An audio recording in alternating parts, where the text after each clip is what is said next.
Hello students. So this is next video for the connected motion problems given by Irodov. You are very familiar with these type of problems, especially in normal classes. A pulley system is there connected with the help of some masses. You know that what generally happen due to the difference of masses. When masses start moving, because of the weight,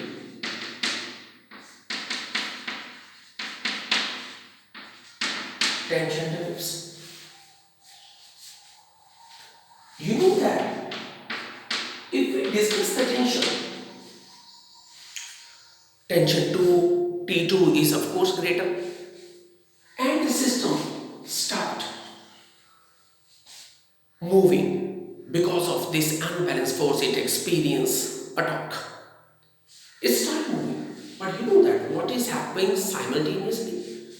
In this question, rope is also moving and pulley is also moving.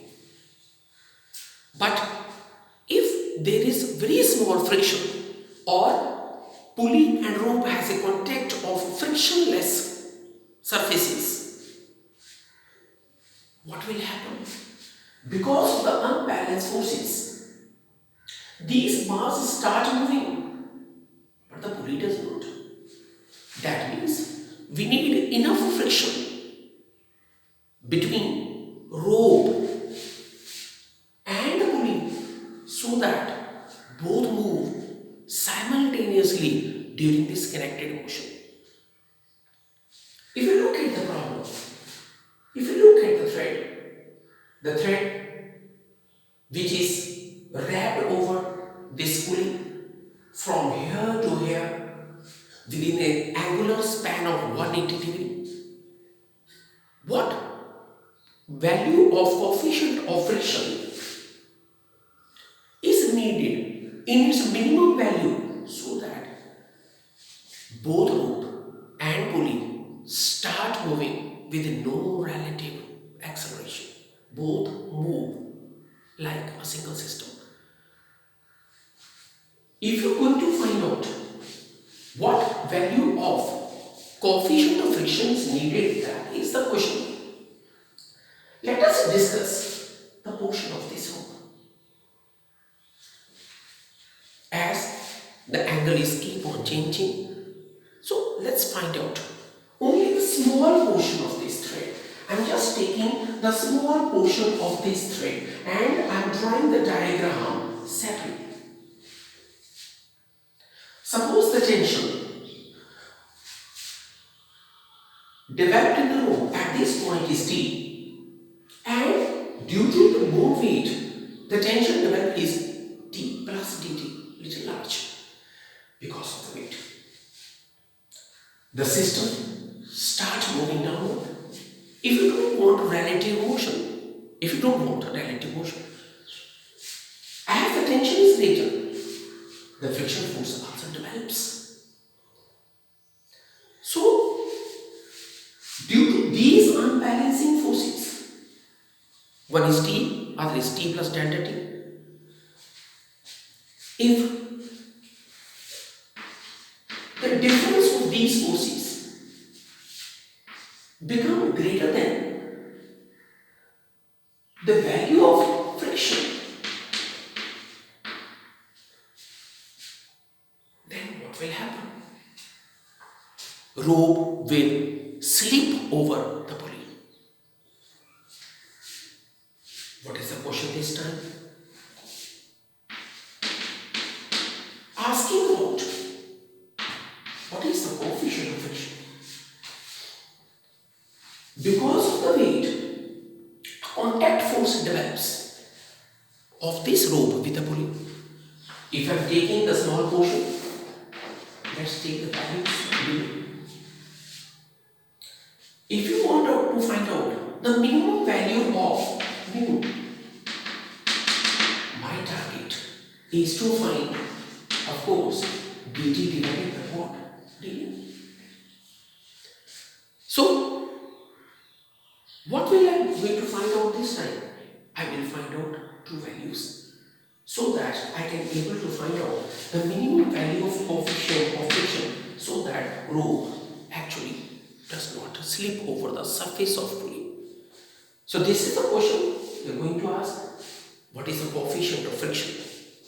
So let's find it out.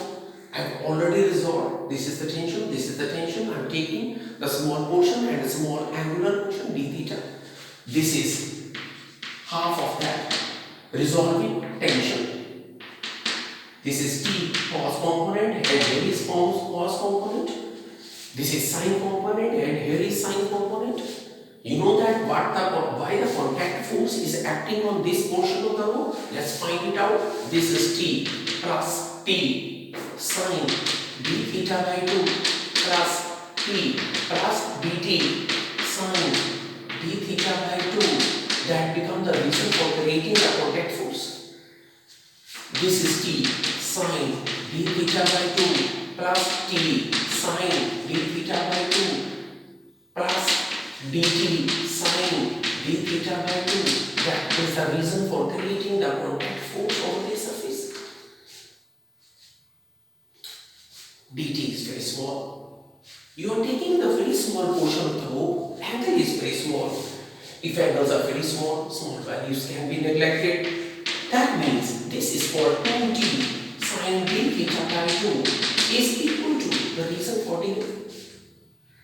Of course, I am taking the small portion, and for the small portion, I can approximate it out as only this one. The two get cancelled out, and d theta will be this one. So look at the problem and tell me. You get one value. You get one value. You get one value of. So, getting the value of dn as tp theta. Let's use it in equation number 1. The minimum coefficient of friction. This is dt divided by dn. So what is dn? Is of course dt. If you look at the equation, I will write dt by d is equal to dt by d. But if you look at whole of the rope which is over the pulley, let's find out the total value. I will make the story to make it in a complete way by calculating the story for the complete rope. If you discuss the rope from here to here, your angle is actually varying from 0 to 5, and of course your tension is varying from T2 to T1. If you calculate the value of dt by te, of course you know that mathematically, if you want to find out, if you want to find out the value of this, we will get log t base e, and this is called t2 divided by t1 like this, and new times theta, the limit is from 0 to 1.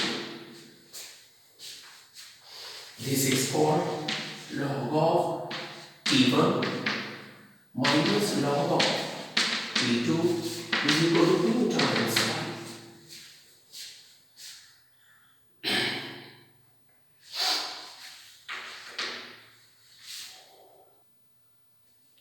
So look at the final equation. This is the natural log. T2 divided by T1 will give you new times the value of pi. If there is no gravitational motion, you know that tensions are proportional to their masses. I will write this equation as like 2mg upon mg as mu times pi. So what gets cancelled out? This gets cancelled out. So what is the value of coefficient of friction that is needed in this question? And the answer is log, natural log of log 2 base e divided by 5 If you know the value of log 2, you can fill the value of log 2 also. You can fill the value of pi will give you the final answer. So there must be some finite value of coefficient of friction. This value depends upon what masses you are choosing in a Pulley problem. So this is a particular problem that only is discussed for the masses having the value of 2m and n. Thank you.